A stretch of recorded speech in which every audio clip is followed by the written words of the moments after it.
伊朗舰队获准通过巴拿马运河，这一小步却是航行自由的一大步。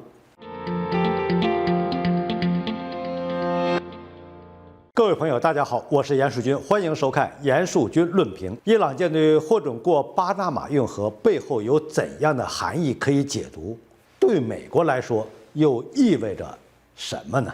今天我们就来论评一下伊朗舰队通过巴拿马运河，这下美国确确实实是后院失火了。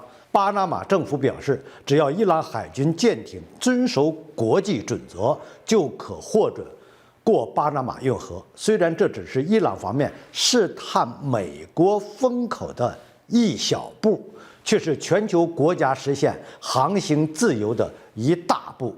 我们知道，近年来美国常常打着自由航行的旗号，派军舰闯入他国附近的海域，制造威胁。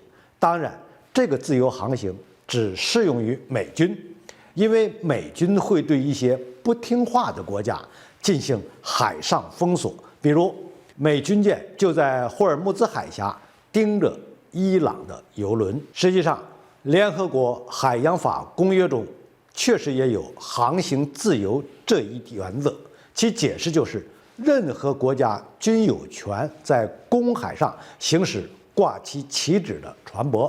不过呢，美国并没有批准这个公约，毕竟这不利于美国人搞双标。伊朗这一手阳谋实属巧妙。如果说美国对伊朗军舰没有采取实质性措施，那么其他国家是不是也可以模仿伊朗的行为，直接把军舰开到拉丁美洲去遛个弯呢？如果真的采取了制裁行为，是不是等于直接留给世界一个强权主义的把柄呢？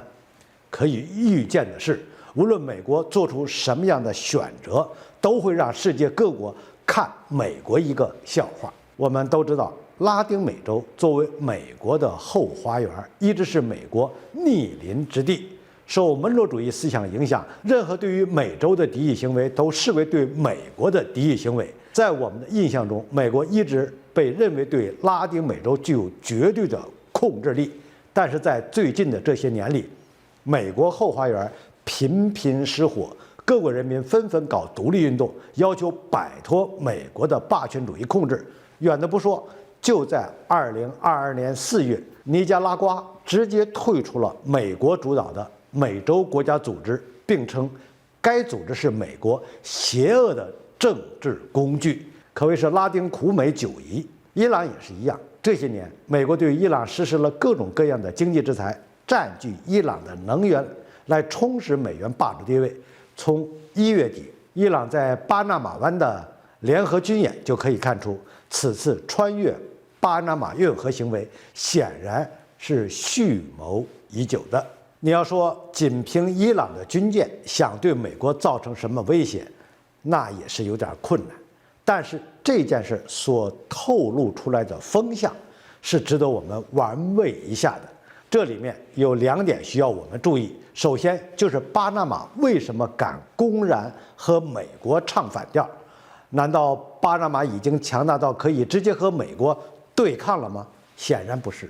巴拿马作为一个由美国一手催生出来的国家，在1977年新的巴拿马运河条约签署之后，巴拿马对于巴拿马运河拥有完整的主权。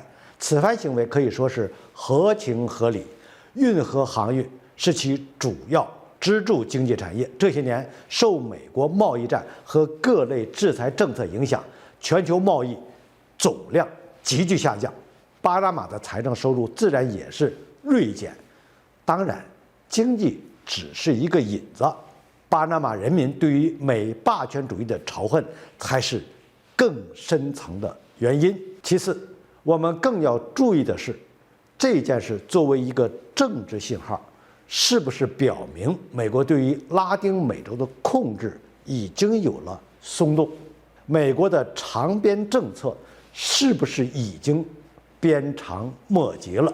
之前伊朗舰队在巴拿马湾集结舰队演习，美国就频频警告，这下伊朗舰队都可以直接越过巴拿马运河了，美国会不会有什么实际行动？